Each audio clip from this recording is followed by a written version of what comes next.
চট্টগ্রামের দক্ষিণ পাহাড়তলী এলাকায় চলছে পাহাড় কাটা এবং মাদকের ছড়াছড়ি।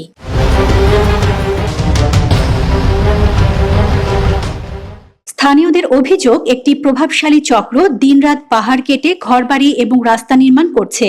হাটহাজারী থানাধীন ১ নম্বর জঙ্গল দক্ষিণ পাহাড়তলী ওয়ার্ডের ৩ নম্বর বাজার এলাকার বড়ইতলা সংলগ্ন গনি মাতব্বর খামারের আশেপাশে সম্প্রতি গড়ে ওঠা নতুন কলোনিতে চলছে পাহাড় কাটার কাজ। স্থানীয়দের দাবি, সরকারি এবং ব্যক্তি মালিকানাধীন পাহাড় কেটে তৈরি করা হচ্ছে নতুন ঘরবাড়ি এবং চলাচলের রাস্তা। সরেজমিনে গিয়ে দেখা যায়, অল্প দূরত্বের মধ্যেই রয়েছে কয়েকটি ইয়াবা সেবনের স্পট। নাম প্রকাশে অনিচ্ছুক এক বাসিন্দা জানান, পাহাড় ও গাছ কেটে নির্মাণ করা হয়েছে অসংখ্য টিনের ঘর এবং চলমান রয়েছে আরও ঘর নির্মাণের কাজ। অভিযোগ রয়েছে, একটি ভূমিদস্যু চক্র পাহাড়ের পাদদেশে প্লট বিক্রি করে সাধারণ মানুষের কাছ থেকে আদায় করছে লাখ লাখ টাকা।